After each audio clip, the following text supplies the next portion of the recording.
¿Qué secretos se esconden bajo los majestuosos pasillos del Vaticano? Existen túneles ocultos y habitaciones subterráneas que han permanecido en la sombra durante siglos. Hoy nos adentraremos en lo desconocido para revelar los 20 secretos más oscuros que el Vaticano ha intentado mantener en secreto. Número 20. El papel del Vaticano en las cruzadas. Los cruzados eran ejércitos cristianos europeos que se embarcaron en campañas militares conocidas como las cruzadas desde los siglos XI al XIII. Su objetivo principal era reclamar y asegurar los lugares sagrados cristianos en el Mediterráneo oriental, especialmente Jerusalén, que estaba bajo control musulmán. La primera cruzada se lanzaría en 1095 y capturaría con éxito Jerusalén en 1099, estableciendo varios estados cruzados en el Levante, incluido el Reino de Jerusalén. Las cruzadas tuvieron lugar bajo el protectorado del Papa. Esta fue la semilla de todo el mundo cristiano de esa época, y la matanza de decenas de miles, y la conversión forzada al cristianismo, fue de hecho una actividad oficial y respaldada por la Iglesia.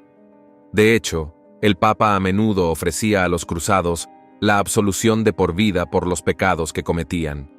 Las cosas que se han hecho y se siguen haciendo en nombre de la religión son horribles y nos muestran lo peor de la humanidad. Número 19. La necrópolis del Vaticano. La palabra necrópolis, derivada del griego antiguo, significa literalmente ciudad de los muertos.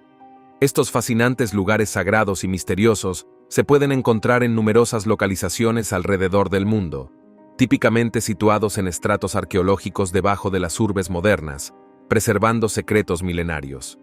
Por lo tanto, no debería sorprendernos que exista una necrópolis extraordinaria debajo del Vaticano, dado que, como es bien sabido, la ciudad del Vaticano está enclavada en el corazón histórico de Roma, una de las ciudades que mejor ha conservado su patrimonio del mundo antiguo. Durante la época romana, la construcción de necrópolis era una práctica cultural profundamente arraigada y venerada. La atmósfera en estos recintos sagrados transmite una serenidad única y sobrecogedora, invitando a la reflexión y contemplación. Esta particular ciudad de los muertos, que yace silenciosamente bajo la majestuosa Basílica de San Pedro, representa un sitio de incalculable valor histórico y espiritual, sirviendo como lugar de descanso eterno para numerosos papas a lo largo de los siglos. El antiguo cementerio, que se remonta a la época de la Roma imperial, permaneció oculto hasta su sorprendente descubrimiento durante los trabajos de excavación realizados en la década de 1940. El recinto subterráneo alberga una impresionante colección de sarcófagos finamente labrados, majestuosos mausoleos y una extraordinaria abundancia de artefactos de la antigüedad. De particular importancia son las sagradas reliquias vinculadas al papado y a la historia de la Iglesia Católica en Roma, que se han preservado notablemente a través de los siglos. Número 18. Un túnel de escape para el Papa.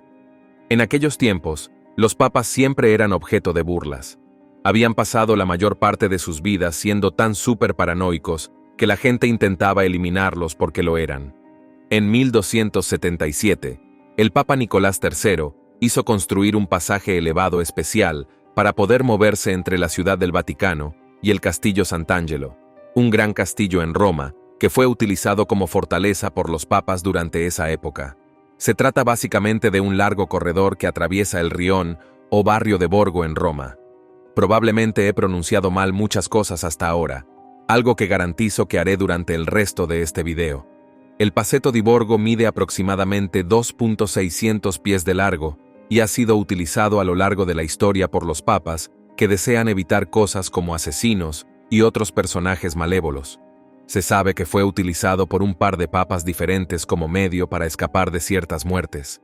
El Papa Alejandro VI lo había utilizado para escapar en 1494, cuando la ciudad estaba siendo invadida por Carlos VIII de Francia.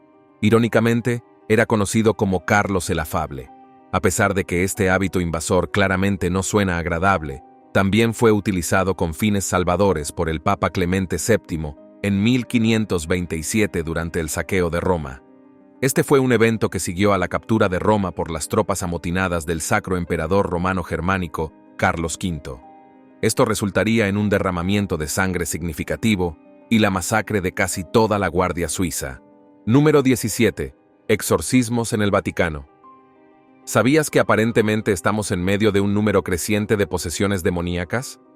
Nombre bueno, probablemente se debe a que la idea es una enorme pila humeante de estiércol de perro. Pero esto es lo que el Vaticano ha estado diciendo al menos durante la última década. Alguien ha estado jugando con una tabla Ouija porque estamos en los años 80 y todos estamos en una fiesta de pijamas. Aunque quizás solo buscan llamar la atención. ¿Quién lo podría decir? Así que la respuesta a esta peligrosa afluencia de demonios es entrenar a todo un ejército de exorcistas. Sí, la respuesta a las tonterías suele ser aceite de serpiente. De todos modos, el Vaticano decidió que el ejército de luchadores contra demonios se construirá con gente completamente normal y común. Supongo que los sacerdotes están demasiado ocupados estos días con demandas y cosas así. Entonces están entrenando a los católicos y supuestamente dándoles las herramientas que necesitan, primero que nada, para reconocer una posesión demoníaca y luego saber qué deben hacer al respecto. Pero aquí va una pista. No es posesión demoníaca. Los demonios son un montón de tonterías y deberías parar con ellos ahora mismo. Número 16. La colección de arte del Vaticano. Los museos del Vaticano están realmente repletos de arte de todos los tiempos. Desde las primeras obras de arte cristiano en las que se representa a Cristo, a los santos, etc., hasta una extensa colección de obras de arte modernas. A partir de 1973, en un intento de reconectar la Iglesia con la cultura contemporánea, el Vaticano comenzó a coleccionar piezas de arte moderno a petición del entonces Papa Pablo VI. Incluso encargaron arte contemporáneo para enfatizar la perspectiva moderna de la Iglesia. Una de estas piezas fue la Resurrección de Fazzini. Esta escultura no solo es una asombrosa obra de arte, sino también un siniestro y aterrador recordatorio de nuestra fragilidad humana y de la potencial devastación del Armagedón nuclear. Así que esto es divertido. La enorme escultura fue terminada en 1977 y ahora sirve de telón de fondo para el Papa y sus cardenales en la enorme sala de audiencias de Roma. Este es el gran espacio que el Papa puede utilizar para dirigirse al pueblo, si el clima no es demasiado inclemente para permanecer en el área exterior tradicional. Entonces, esta loca escultura fue creada por un artista llamado Fazzini y representa a Jesús levantándose de una zona de explosión nuclear en el jardín de Getsemaní, porque por supuesto, así es. Durante la época en que se creó, el mundo estaba un tanto obsesionado con la posibilidad de una guerra nuclear, ya que la Guerra Fría todavía estaba en pleno apogeo. Esto le dio a la famosa y dramática Iglesia Católica. Número 15. Los asuntos financieros del Vaticano. ¿Puede usted creer que el brazo financiero de la Iglesia Católica, el Banco del Vaticano o el Instituto para las Obras de Religión se haya visto envuelto en todo un escándalo? No puedo creer que haya alguna organización religiosa que sea, de alguna manera, turbia en lo que respecta al dinero. Pero de todos modos, han estado involucrados en múltiples escándalos y algunos de ellos incluso agregan a los nazis a la mezcla, ya sabes, solo para asegurarse de que sea realmente un desastre. El Banco del Vaticano ha sido acusado de lavado de dinero. Es decir, no han sido precisamente selectivos respecto a qué tipo de dinero pasa por sus manos. Así que lavar un poco el dinero sucio no parece tan descabellado. Cada año que Hitler estaba en el poder, el Banco del Vaticano recibía impuestos eclesiásticos de los nazis. Así que, ya sabe, lavar dinero de empresas criminales, aceptar dinero de fascistas, limpiar negocios claramente sucios. Es simplemente un día de trabajo para este banco. Número 14. Los archivos vaticanos. En estos archivos se guardan todos los actos que son declarados formalmente por el Vaticano. Básicamente son leyes escritas, declaraciones y demás cosas que el Papa y sus amigos hacen y han hecho a lo largo de la historia de la Iglesia Católica. Es una vasta colección que se estima que contiene 53 millas de estanterías. Los archivos secretos son propiedad del propio Papa hasta su muerte, momento en el que son entregados a su sucesor. Además de todos los documentos sagrados, el archivo del Vaticano también contiene documentos relacionados con las cuentas de Estado y la correspondencia. Todo suena muy misterioso con su secretismo y demás, pero la mayor parte del material del archivo es probablemente un trabajo realmente aburrido y pobre sobre la enorme riqueza del Vaticano. La razón por la que es secreto es realmente solo porque casi nadie tiene acceso a él. Los académicos pueden solicitar acceso muy limitado a algunos documentos más históricos, pero en su mayoría se mantienen fuera de su alcance, probablemente también fuera del alcance del recaudador de impuestos. Número 13. Los Caballeros Templarios. Los Caballeros Templarios han estado durante mucho tiempo envueltos en misterio, secretos y la promesa de tesoros ocultos. Esta orden de soldados fue respaldada por la Iglesia Católica y luego enviada a cumplir sus órdenes. Como muchas sociedades secretas, han estado asociadas con tesoros perdidos, códigos secretos y muchos misterios sin resolver a lo largo de los siglos desde su prominencia. Pero la legitimidad de estas afirmaciones generalmente carece de fundamento. A menudo, esto se ve reforzado por relatos ficticios que dejan a la gente atónita con la promesa de un montón de preciosos objetos perdidos que han sido escondidos en algún lugar. El problema es que la Iglesia Católica financió a los Caballeros Templarios, y francamente, esa es una organización que sabe cómo conservar su dinero. Solo digo, pero si quieres ir a buscar ese tesoro perdido, por supuesto, inténtalo. Quizás seas tú el afortunado. Número 12. El Santo Sudario de Turín. Las antiguas reliquias religiosas atraen desde hace mucho tiempo a las multitudes y forman parte importante del fervor religioso, y más recientemente, del tipo de turismo religioso que genera grandes beneficios. Pero, de nuevo, solo soy un viejo cínico, y todas estas cosas parecen un montón de viejos huesos polvorientos y pedazos de tela y cosas así. Esta antigua reliquia en particular puede ser una de las más famosas y también una de las más falsas, pero nadie lo sabe con certeza. El sudario de Turín es supuestamente un antiguo lienzo de lino que se utilizó para envolver el cuerpo de Jesucristo, recientemente crucificado.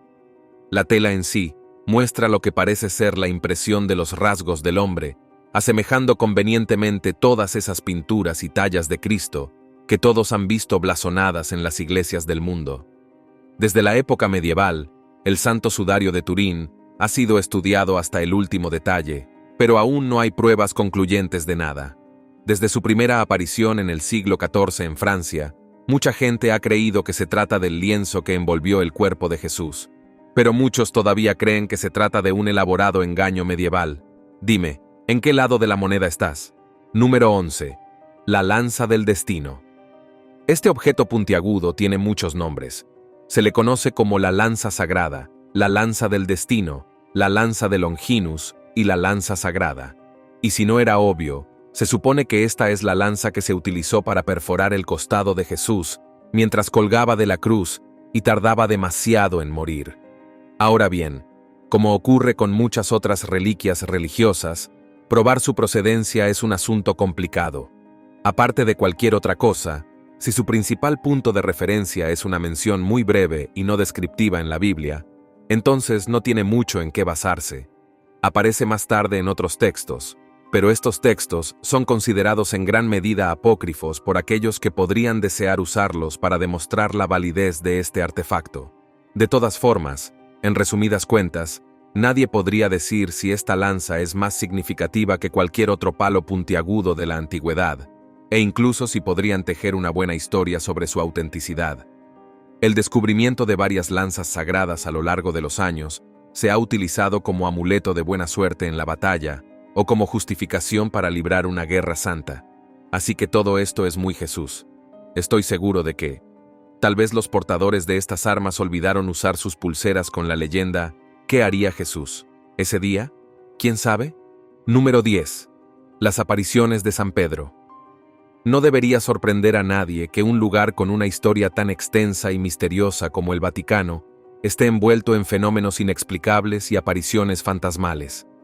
La majestuosa Basílica de San Pedro, el corazón espiritual de la ciudad del Vaticano, podría albergar entre sus muros sagrados la presencia etérea de su santo patrono, cuyo espíritu, según numerosos testimonios, continúa vigilando el lugar que lleva su nombre.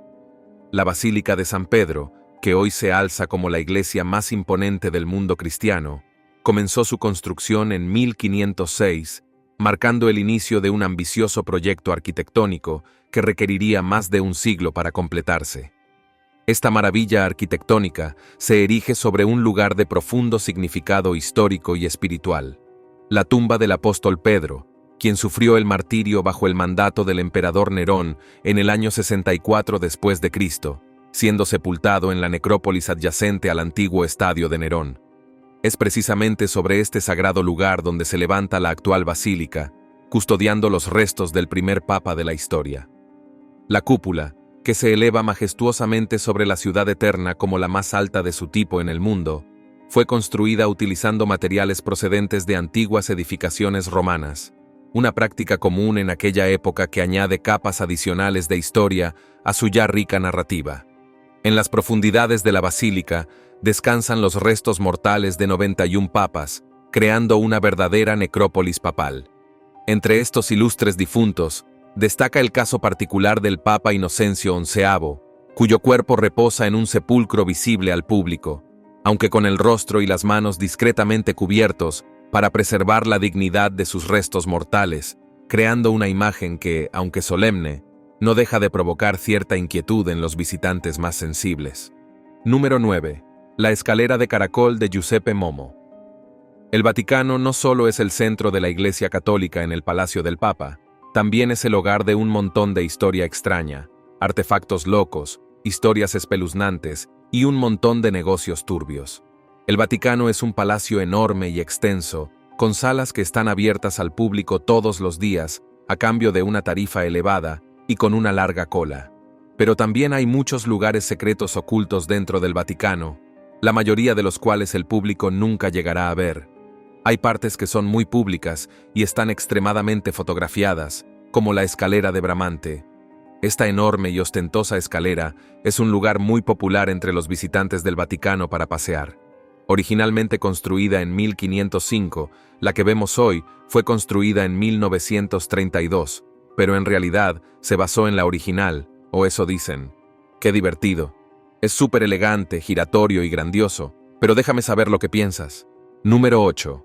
Los libros perdidos de la Biblia. Así como todas las religiones lo han hecho a lo largo del tiempo, la Iglesia Católica ha manipulado el texto que utiliza como base para adaptarlo a sus propios fines. Existe una teoría conspirativa que sostiene que el Vaticano en realidad eliminó 14 libros de la llamada Biblia original en el siglo XVII. Pero para ser honesto, no existe tal cosa como una Biblia original. Ha sido escrito y reescrito en muchos idiomas y traducciones, lo que a su vez ha alterado muchos de sus significados y ha sido interpretado para adaptarse a los fines de diversas agendas a lo largo de su historia. Entonces, cuando la Iglesia protestante también eliminó libros de la Biblia, afirmando que eran apócrifos, bueno, esto fue en el entendimiento de que los textos que eligieron conservar eran de alguna manera reales. Pero todo ha sido editado, todo ha sido reescrito y todo se utiliza para servir a una agenda. La Iglesia protestante eliminó lo que no le gustaba y lo mismo hizo la Iglesia católica. Pero como en todo esto, ambos dicen que tienen la versión correcta y que la otra parte está equivocada y que sus creencias se basan en esa idea reduccionista. Número 7. El Observatorio del Vaticano. Este extraordinario centro de investigación y educación astronómica representa una fascinante faceta del Vaticano. El Observatorio Vaticano, una institución científica respaldada directamente por la Santa Sede, desarrolla investigaciones astronómicas de primer nivel. Sus instalaciones principales se encuentran estratégicamente ubicadas en el histórico Castel Gandolfo en Italia, mientras que su alcance se extiende hasta el otro lado del Atlántico, donde mantiene un sofisticado telescopio en colaboración con el Observatorio Internacional Mount Graham en los Estados Unidos de América. La relación entre la Iglesia y la astronomía tiene raíces profundas que se remontan siglos atrás.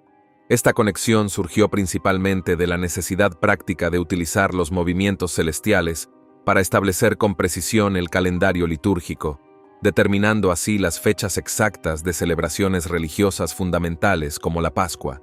Sin embargo, es importante entender que esta relación con la astronomía no nació de un compromiso inherente con la investigación científica pura, sino que representa más bien la adaptación pragmática de herramientas y métodos científicos para servir a propósitos específicamente religiosos y litúrgicos. Todo esto, por supuesto, se realiza bajo la guía y bendición de la autoridad eclesiástica. Número 6. Un hombre muerto es sometido a juicio. Dadas todas las cosas raras que sabemos que a la Iglesia Católica le encanta hacer, no debería sorprendernos que en el año 896, un papa recientemente fallecido fuera sometido a juicio. Sí, un cadáver real fue sometido a juicio. Esta es la insólita historia del Papa Formoso, que fue pontífice entre 890 y 896. Tras morir, fue acusado de violar el derecho canónico. Así que el entonces Papa Esteban VI y los enemigos políticos de la antigua Formosa decidieron que era lo mejor que podían hacer. Bueno, eso sería hacer un juicio para dejar esto claro. El tipo estaba muerto, y así lo desenterraron, y en ese momento ya tenía 9 meses de vida. Y sacarlo de la tierra y llevarlo al sínodo romano fue bastante repugnante, pero lo hicieron de todos modos. Lo acusaron de perjurio, de violar las leyes del Papa y un montón de cosas más. Y naturalmente lo encontraron culpable de todos los cargos. Pero ¿cómo puede un cadáver recibir un juicio justo? Para empezar, dijeron que su papado ya no era válido, y que todo lo que había hecho había sido anulado, y le cortaron los dedos. Al parecer esto es alguna cosa sagrada del Papa. Luego lo arrojaron a una tumba, pero nuevamente cambiaron de opinión, y arrojaron su cuerpo al río. Después de esto, al Papa que supervisó todo este disparate no le fue mejor. Fue Papa por un tiempo, y luego fue encarcelado y estrangulado. El siguiente Papa restituyó a Formoso e hizo recuperar su cuerpo y enterrarle en la Basílica de San Pedro. Vaya lío que hicieron esos pobres viejos papagüesos. Número 5. El Arca de la Alianza. El Arca de la Alianza es la reliquia más sagrada de los israelitas. Este cofre de madera estaba cubierto de oro y tenía una tapa elaboradamente decorativa llamada propiciatorio. La importancia del arca es que se cree que contenía las 2 tablas de piedra en las que estaban inscritos los 10 mandamientos, así que es más que solo una caja elegante. Este objeto de 3000 años de antigüedad sigue siendo uno de los artefactos bíblicos más atractivos, pero siempre esquivos, que la gente ha buscado encontrar durante siglos. Su aparición en Indiana Jones y En busca del arca perdida consolidó nuevamente el lugar de la reliquia en la mente de la gente como un tesoro que debe ser buscado. Pero como el Arca de la Alianza no ha sido vista desde el año 586 a.C., parece muy poco probable que alguien la encuentre por casualidad en un futuro próximo. Entonces, ¿dónde en el mundo podría estar esta cosa santa? Hay muchos rumores de que está escondido en el Vaticano con todos los demás tesoros que la Iglesia Católica tiene guardados allí. Pero también hay muchas otras teorías. Cuando el Imperio Babilónico conquistó a los israelitas, se creía que el arca estaba en el Templo de Jerusalén. Pero más allá de eso, simplemente desapareció de los libros de historia. Pudo haber sido movido, pudo haber sido escondido, incluso pudo haber sido destruido. Hubo varias sugerencias de que efectivamente había sido trasladado y colocado en Etiopía, pero aunque hay un montón de investigaciones que sugieren que este podría ser el caso, y de hecho podría haber un objeto como un arca en la Santa Catedral de María de Sion. Bueno, las autoridades de la iglesia prohibieron a cualquiera mirarlo, afirmando que solo el guardián del arca podría verlo. Eso es muy útil. Y el misterio simplemente continúa. Número 4. El milagro de Fátima. El Vaticano, junto con la Iglesia Católica en general, es un gran fanático de los milagros. Quiero decir, todos seríamos grandes fanáticos de los milagros reales, pero no sé ustedes, una estatua llorando sangre, o lo que sea simplemente no me parece un tipo de milagro especialmente útil. Pero de todos modos, aquí estamos en 1917, y esta serie de eventos que se conocieron como el milagro de Fátima, fueron también el milagro del sol. Supuestamente hubo una profecía de un grupo de niños pastores en Fátima, Portugal, y dijeron que la Virgen María aparecería en octubre de 1917 y que estaría en el negocio de realizar milagros. Naturalmente, esto causaría un gran revuelo, y mucha gente, curiosamente, empezó a informar de todo tipo de sucesos milagrosos. Los testigos dijeron que habían visto al sol bailando o zigzagueando en el cielo y realizando un espectáculo de luces colorido. Estos hechos aparentemente continuaron durante unos 10 minutos, y el obispo local rápidamente comenzó una investigación, y junto con un sacerdote quedaron bastante convencidos por estos relatos de testigos presenciales. Finalmente, el 13 de octubre de 1930, se determinó que el milagro era digno de creencia y la Iglesia Católica permitió el culto a Nuestra Señora de Fátima. Por supuesto, existe la pequeña posibilidad de que las personas que miraron al sol durante tanto tiempo vieran cosas que eran resultado de las manchas solares. Pero sabes, ¿quién podría decir? Número 3. El Augusto de Prima Porta. Ahora nos encontramos ante una impresionante estatua de tamaño real de Augusto, el primer emperador romano. Aunque en Roma, una ciudad repleta de tesoros históricos, la presencia de estatuas imperiales podría no parecer particularmente extraordinaria o misteriosa, esta pieza específica merece nuestra atención por su significado histórico y artístico.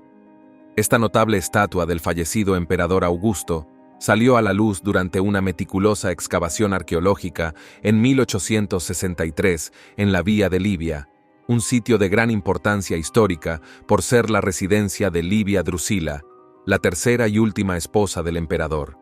Los expertos en arte romano han determinado que esta obra maestra escultórica es, con toda probabilidad, una réplica magistralmente ejecutada de una estatua de bronce original que anteriormente adornaba las calles de Roma antigua, pero que lamentablemente se perdió en el transcurso de los siglos. La importancia de esta estatua en el contexto de la historia romana antigua es verdaderamente significativa, ya que ejemplifica de manera perfecta la sofisticada estrategia de Augusto para ejercer influencia visual sobre sus súbditos. Lo más fascinante es el contraste entre su rostro, esculpido con delicadeza para representar la juventud y los rasgos distintivos del emperador, y el tratamiento más idealizado del cuerpo, que se aparta deliberadamente del realismo para evocar la grandeza de las estatuas griegas de héroes míticos. Esta dualidad entre realismo e idealización nos ofrece una ventana única a las complejas estrategias de representación del poder en la antigua Roma. Número 2. El Marte de Todai. Llegamos ahora a otra fascinante estatua de la colección del Vaticano. Aunque algunos podrían pensar que las estatuas son temas menos emocionantes, esta pieza en particular tiene una historia verdaderamente cautivadora. Me refiero al enigmático Marte de Todai, una obra de arte con un nombre tan intrigante como su historia. Esta majestuosa estatua tiene sus orígenes en un periodo fascinante de la historia antigua, específicamente entre finales del siglo V y principios del siglo IV a.C., una época de gran importancia cultural y artística. Los expertos han determinado que su lugar de origen fue Etruria, donde fue meticulosamente elaborada para los umbros, antes de encontrar su camino hasta el convento franciscano de Montesanto, donde permanecería oculta durante siglos. La estatua, magistralmente ejecutada en bronce, representa la figura imponente de un guerrero y se cree que fue creada con el propósito específico de adornar un espacio sagrado dedicado al Orán, el venerado dios de la guerra. Lo que hace aún más fascinante a esta pieza es el misterio que rodea su ocultamiento, ya que fue deliberadamente enterrada bajo una considerable cantidad de piedras en la antigüedad, permaneciendo oculta hasta su sorprendente redescubrimiento en 1835. Esta obra maestra no solo es importante por su belleza artística, sino también por su valor histórico incalculable, especialmente considerando que el período etrusco en Italia sigue siendo uno de los capítulos más enigmáticos y menos documentados de la historia antigua. Cada descubrimiento de esta magnitud, como esta excepcional estatua de bronce, proporciona a historiadores y arqueólogos piezas cruciales para reconstruir el complejo mosaico de esta antigua civilización. Número 1. Las filtraciones del Vaticano. Este es el fascinante y revelador escándalo de filtraciones del Vaticano. Un evento que demostró que incluso una institución tan antigua y reservada como la Santa Sede, guardiana de innumerables secretos centenarios, puede ocasionalmente tener fugas tan significativas como inesperadas. En el año 2012, la opinión pública mundial se vería sacudida por la publicación de un extraordinario libro que contenía una exhaustiva colección de secretos relacionados con el entonces Papa Benedicto XVI. La obra, que rápidamente captó la atención internacional, se fundamentó en una extensa compilación de documentos confidenciales que, sorprendentemente, habían sido filtrados por alguien del círculo más íntimo del pontífice, su propio mayordomo personal. Las explosivas filtraciones, meticulosamente detalladas en el libro, expondrían ante el mundo un intrincado entramado de situaciones comprometedoras. desde casos de corrupción administrativa y financiera hasta elaborados esquemas de chantaje y complejas luchas por el poder que se desarrollaban en los más profundos recovecos del Estado Vaticano. El contenido del libro no solo reveló numerosas verdades incómodas sobre una institución que tradicionalmente había mantenido sus asuntos internos en la más estricta reserva, sino que también causó un profundo bochorno para el papado, llegando incluso a exponer correspondencia personal y confidencial, intercambiada entre Benedicto y su secretario personal.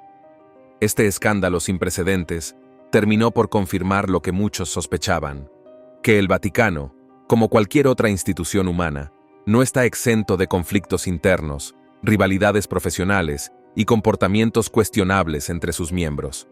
Aunque estas revelaciones podrían no resultar completamente sorprendentes para algunos observadores escépticos, la magnitud y el detalle de las filtraciones provocaron una conmoción significativa tanto dentro como fuera de la Iglesia, generando un debate internacional sobre la transparencia y la gobernanza en la institución religiosa más antigua del mundo. Nos vemos en el próximo video.